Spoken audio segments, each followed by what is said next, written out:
Good morning, नमस्कार। आप सभी का ग्रेविटी पॉइंट में स्वागत है। मैं सुरेश धर दुबे भूगोल की प्रैक्टिस श्रृंखला के साथ उपस्थित हूं। यह प्रैक्टिस श्रृंखला विशेष तौर पर टीजीटी, पीजीटी, यूजीसी एवं असिस्टेंट प्रोफेसर 2023 को ध्यान में रख करके तैयार की गई है। आज का एपिसोड विशेष तौर पर जियोमॉर्फोलॉजी से संबंध रखने वाले प्रश्नों पर आधारित है, जिसके अंतर्गत पृथ्वी की आंतरिक संरचना, प्रमुख चट्टानों के विषय में हम लोग चर्चा करेंगे। चैनल को सब्सक्राइब, लाइक एवं शेयर करने के लिए आप सभी का धन्यवाद।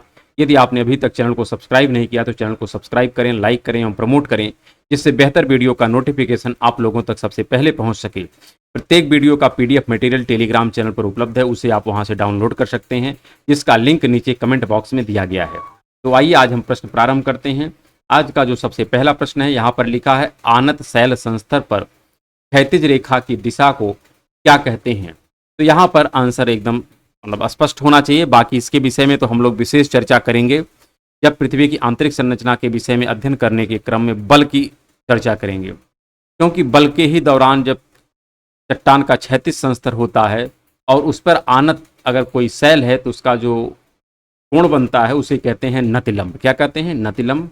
इस आधार पर इसका आंसर हो जाएगा डी। अगला प्रश्न लिखा है, पेट्रोलॉजी किसका विज्ञान है। तो पेट्रोलॉजी हम शैल विज्ञान को कहते हैं।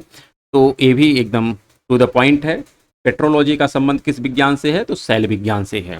अगला यहाँ पर प्रश्न लिखा है, निम्नलिखित में से किसने चट्टान चक्र की अवधारणा प्रस्तुत की है। तो चट्टान चक्र की जो अवधारणा है यह जेम्स हटन महोदय ने की है। किसने की है? जेम्स हटन महोदय ने ही चट्टान चक्र की अवधारणा को प्रस्तुत किया है। अगर जेम्स हटन के विषय में और हम चर्चा करें तो इन्होंने एक रूपता का सिद्धांत भी दिया है और इन्होंने ही वर्तमान भूत की कुंजी है ये भी कहा है, और इन्हीं के माध्यम से यह भी कहा है कि जो वर्तमान भूत की कुंजी है इसी के तहत इन्होंने कहा है ना तो आदि का पता है और ना ही अंत का भविष्य है। अर्थात जेम्स हटन महोदय के आधार पर, जेम्स हटन महोदय का जो प्रारंभिक सिद्धांत है, इन्हीं सिद्धांतों के आधार पर स्ट्रालर महोदय ने कालक्रम में देखा जाए तो अनाच्छादन का जो कालानुक्रम है उस पर व्याख्या करने का प्रयास किए हैं कि जो वर्तमान में भौतिक या हम कह सकते हैं जो स्थलाकृतिक संरचनाएं हमको वर्तमान में देखने को मिल रही हैं, अतीत में भी ऐसी रही हो यह आवश्यक नहीं है। ये सब जो सिद्धांत आया था इसके पीछे तर्क यही था कि जैसा हम लोग वेगनर के सिद्धांत के द्वारा समझते हैं कि विपरीत तट के स्वरूप एक जैसे हैं, इसलिए ऐसा कहा गया है कि ये अतीत में एक साथ जुड़े हुए थे। तो इन्हीं के कह सकते हैं आलोचना स्वरूप ये सारे सिद्धांत आए हैं।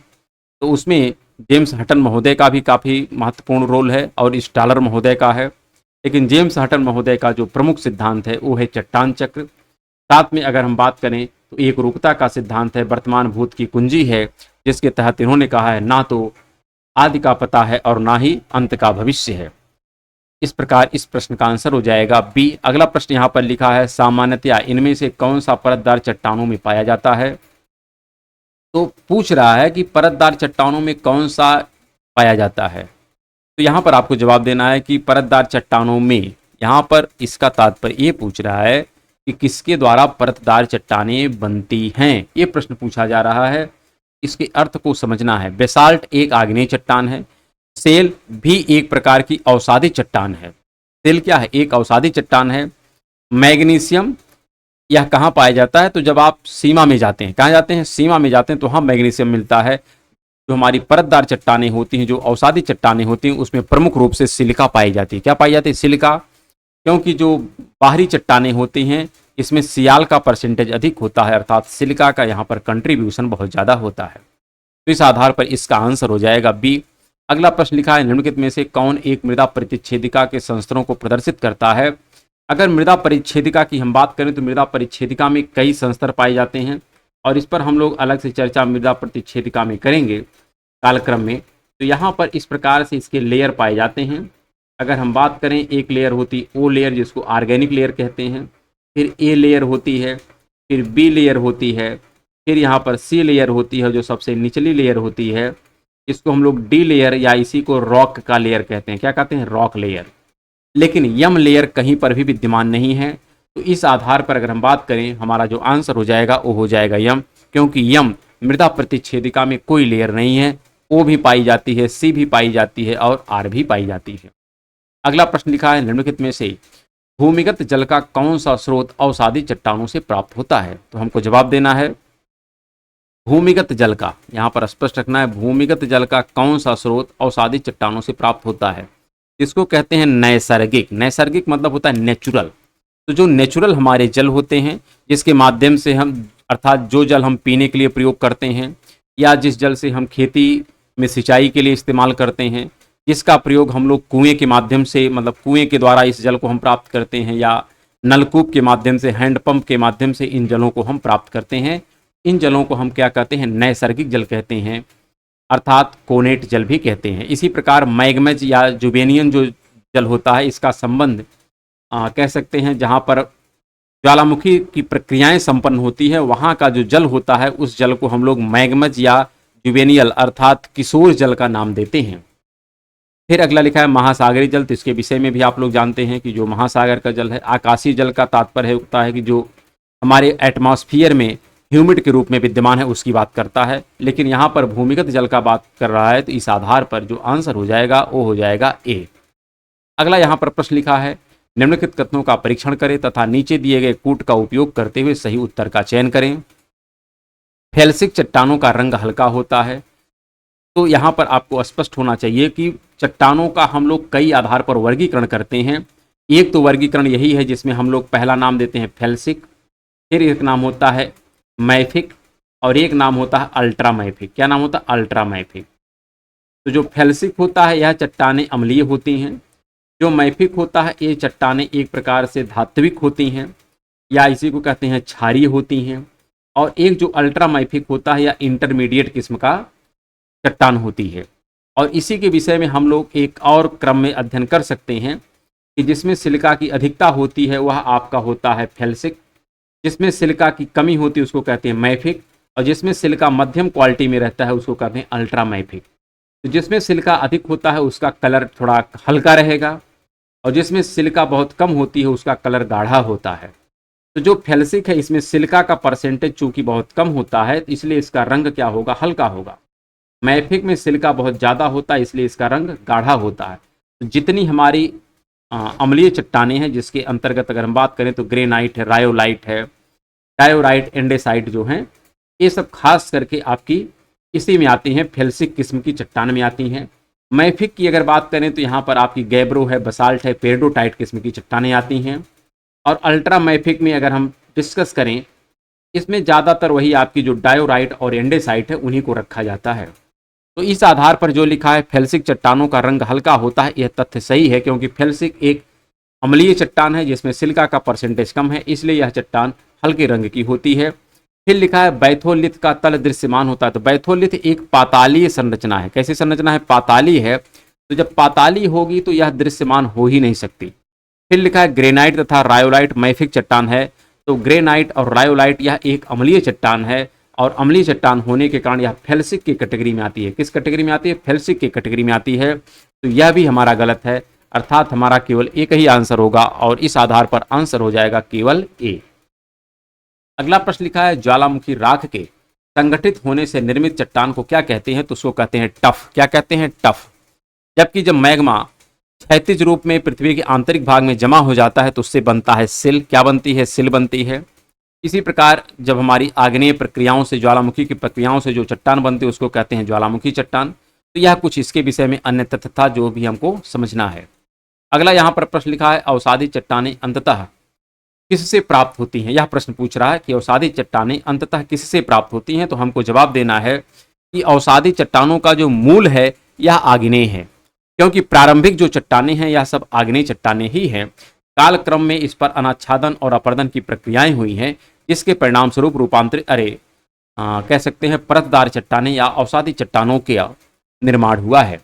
तो अवसादी या परतदार चट्टानों का जो मूल कारण है यह किससे है? तो आग्नेय चट्टानों के अपक्षयन से ही यह प्राप्त होती है। अगला यहाँ पर प्रश्न है दिए गए कथनों को पढ़ें और उत्तर दें, निम्न में से कौन सा विकल्प सही है? पहला यहाँ पर स्टेटमेंट लिखा है पितलीय शैल अंतर्वेधी प्रकार के आग्नेय शैल हैं। ये तो सही है कि जो पातालीय चट्टानें होती हैं अंतर्वेधीय प्रकार की होती हैं और आग्नेय होती हैं, ये भी तथ्य सही है, कोई डाउट नहीं है।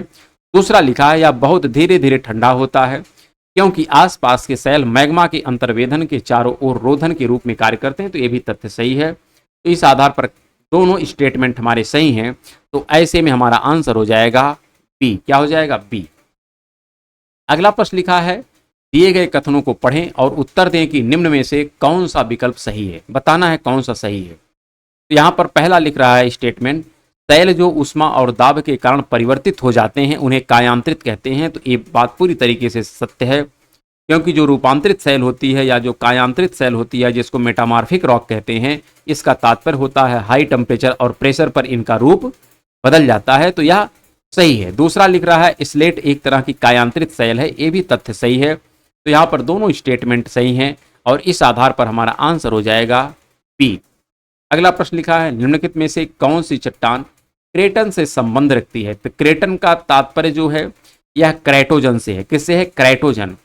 क्रेटोजन की चर्चा किसने किया है? तो कोबर महोदय ने किया है। कोबर महोदय ने जब कह सकते हैं पर्वत निर्माणकारी प्रक्रम की बात करते हैं तो वहां पर ओरोजनी का संकल्पना उन्होंने दिया है और ओरोजनी की संकल्पना में उन्होंने क्रेटोजन शब्द का भी प्रयोग किया है। तो क्रेटन या क्रेटोजन का तात्पर्य होता है कि भू प्रॉपर्टी का जो ऊपरी पार्ट होता है, और भू प्रॉपर्टी का जो ऊपरी पार्ट होता है वह किससे बना है?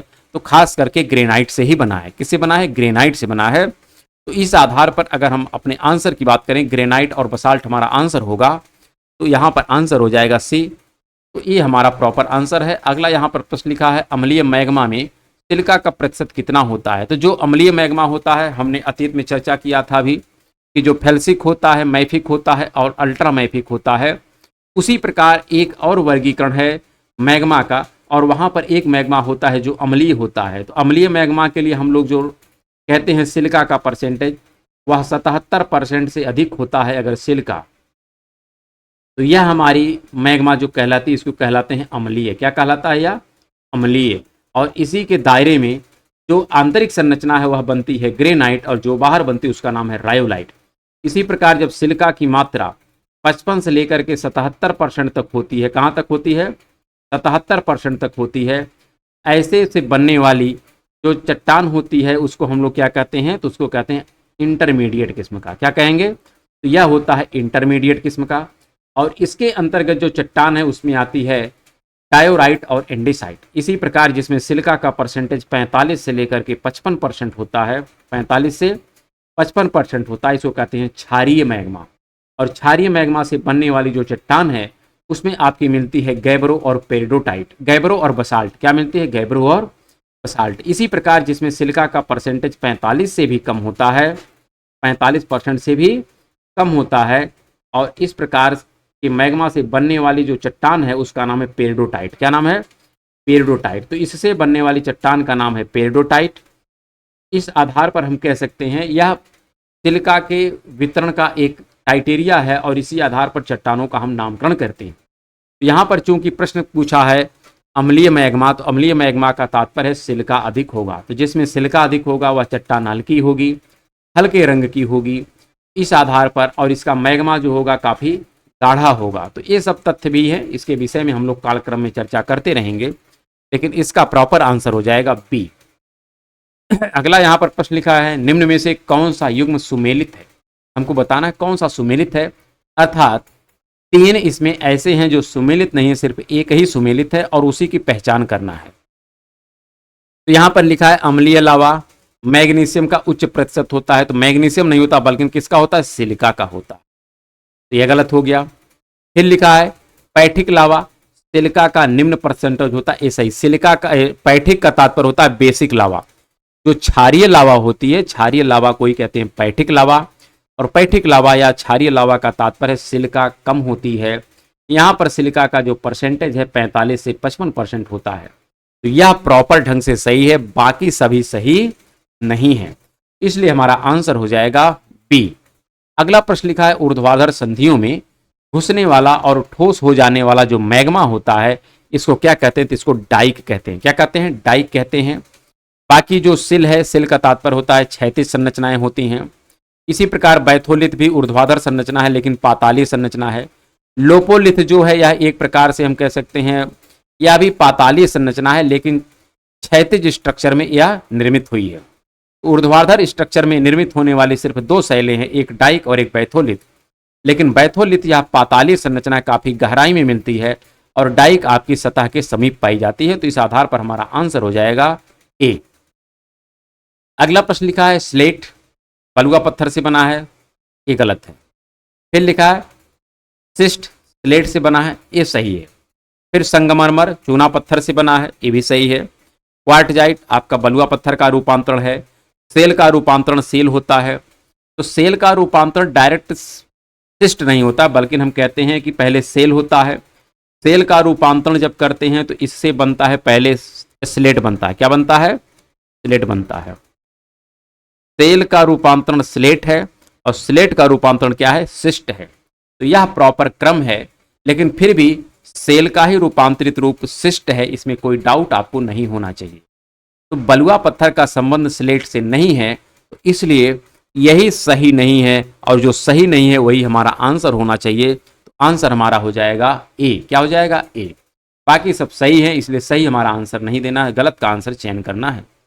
चलिए अगले प्रश्न पर चलते हैं। अगला प्रश्न लिखा है चट्टानों के निर्माण के दौरान अपनाया जाने वाला सही क्रम क्या है? तो यहाँ पर चट्टानों के निर्माण के दौरान अपनाया जाने वाला जो सही क्रम है, सबसे पहले जो ज्वालामुखी की प्रक्रिया होती है तो लावा निकलता है। क्या निकलता है? लावा निकलता है।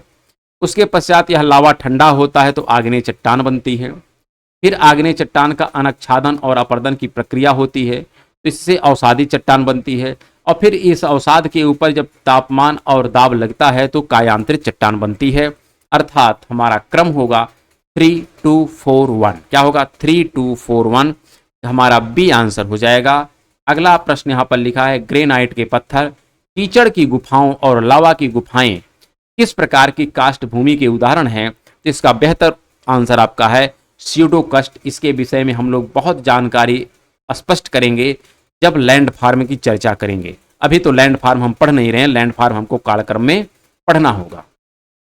इसी प्रकार अगला प्रश्न है आग्नेय और कायांतरित शैलों में खनिजों की कम मात्राओं और अधिक मात्राओं को हम क्या कहते हैं?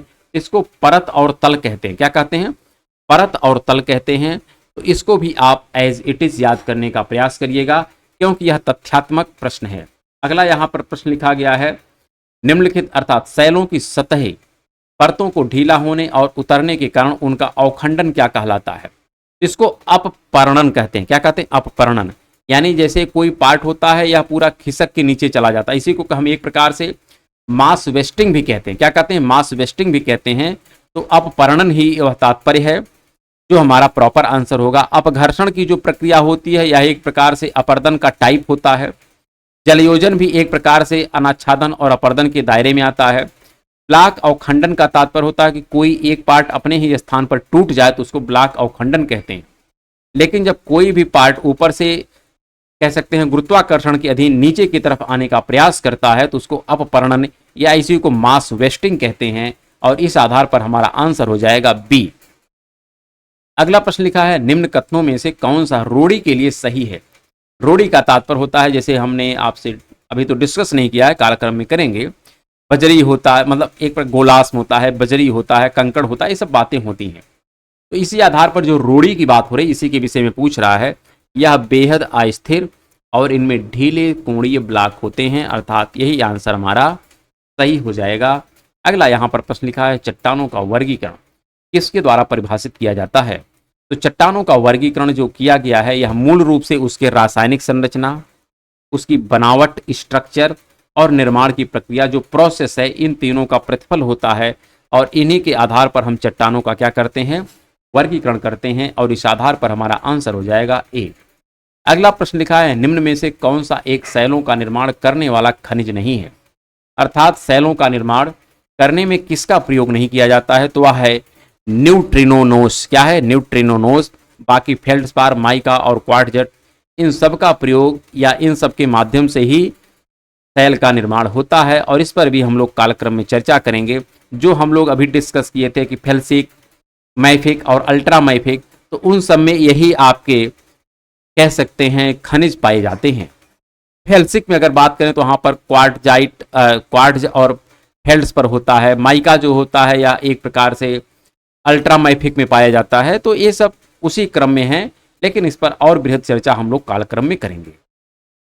अगला प्रश्न लिखा है कठोर चट्टान से निर्मित खड़े ढाल वाला उच्च सपाट भाग जो सामान्यतः शुष्क प्रदेशों में पाया जाता है क्या कहलाता है? तो उसको कहते हैं मेसा। क्या कहते हैं? मेसा। बाकी सभी के विषय में हम लोग आगे जैसे जैसे बढ़ेंगे चर्चा होती रहेगी, क्योंकि आगे स्पेशल चर्चा हम लोग लैंड फार्म पर करने वाले हैं। अगला प्रश्न यहाँ पर लिखा है, पृथ्वी के गिर्द चट्टानों की बाहरी परत को क्या कहा जाता है? तो पृथ्वी की जो सबसे बाहरी परत होती है उसको हम कहते हैं भू प्रॉपर्टी। क्या कहते हैं? भू प्रॉपर्टी कहते हैं। अर्थात हमारा जो आंसर हो जाएगा वो हो जाएगा सी। अगला प्रश्न यहाँ पर लिखा है, ज्वालामुखी चट्टानों में पाया जाने वाला जो प्रमुख खनिज होता है वह होता है सल्फर, और इसी सल्फर की अधिकता जिस ज्वालामुखी की प्रक्रिया के लास्ट में होता है उसी को हम कहते हैं सोल्फ तारा। क्या कहते हैं? सोल्फ तारा। तो सोल्फ तारा का संबंध भी ज्वालामुखी की प्रक्रिया से ही है, जिसके विषय में भी हम लोग कालक्रम में चर्चा करते रहेंगे। अगला यहाँ पर प्रश्न लिखा है, पृथ्वी के धरातल पर सर्वाधिक विस्तृत शैलें कौन पाई जाती हैं? तो यह भूपृष्ठ की बात कर रहा है कि पृथ्वी के धरातल पर कौन सी संरचनाएं हैं? तो अवसादी हैं, क्योंकि जो आग्नेय है और कायांतरित या आंतरिक भाग में चली गई हैं, यह सतह पर नहीं नजर आती हैं। सतह पर किसका विस्तार पाया जाता है? तो अवसादी संरचनाओं का ज्यादातर विस्तार देखने को मिलता है।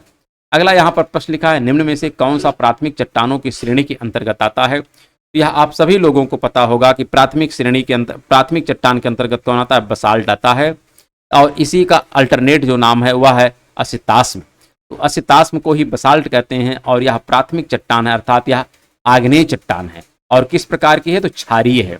यह अम्लीय नहीं बल्कि कैसी है? क्षारीय है। यह भी तथ्य आपको स्मरण होना चाहिए। और क्षारीय है इसलिए इसके जो मैग्मा है यह काफी तरल पदार्थ के होते हैं, और यह काफी गाढ़े रंग की चट्टान होती है। ये सब भी जानकारी आपको स्पष्ट होनी चाहिए। इसी प्रकार अगले प्रश्न पर अगर हम चलते हैं तो अगला प्रश्न लिखा है, निम्नलिखित में से कौन असंखंडाश्मीय परतदार चट्टान है?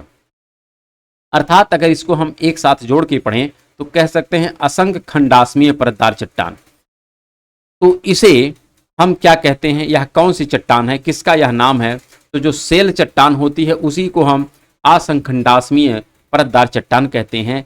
और इस चट्टान का जो फॉर्मेशन होता है, इसके बनने के पीछे जो कारण है, अगर हम बात करें कि जो हमारी क्ले होती है, क्ले सॉयल, और एक प्रकार से अगर हम यहाँ पर बात करें जो रेत होता है, इन दोनों के मिक्सअप से हमारे ये सेल बनती है जिसको कहते हैं सेल, और यह परतदार सेल है। और इसी सेल के ऊपर हमारे जो पेट्रोलियम के भंडार हैं इसी सेल के ऊपर पाए जाते हैं, क्योंकि सेल जो चट्टान होती है यह अप्रवेश स्वभाव की होती है। तो इस तथ्य थे जिसके विषय में हम लोगों को जानकारी होनी चाहिए थी। तो इसी के साथ जो आज का कह सकते हैं यह एपिसोड है जियोमॉर्फोलॉजी का, इसको हम लोग यहीं पर समाप्त करते हैं। इतना आपको स्मरण होना चाहिए कि इसके साथ साथ हम लोग अन्य भी 2 सेगमेंट पर काम कर रहे हैं। जो भारत का भूगोल है उस पर भी हम प्रश्न अभी चला रहे हैं, अभी उस पर भी प्रश्न की प्रैक्टिस श्रृंखला चल रही है। साथ में भारत का भूगोल जो मानचित्र के माध्यम से उस पर भी हम कार्य कर रहे हैं। तो एक साथ देखा जाए तो 3 कार्य चल रहे हैं, और तीनों को आप प्रमोट करें जहां तक हो सकता है, और चैनल को सब्सक्राइब करें, जिससे और बेहतर मटेरियल आप लोगों के साथ शेयर करने के लिए हम तत्पर हो जाएं। चलिए फिर मिलते हैं कल के क्लास में, तब तक के लिए नमस्कार, धन्यवाद।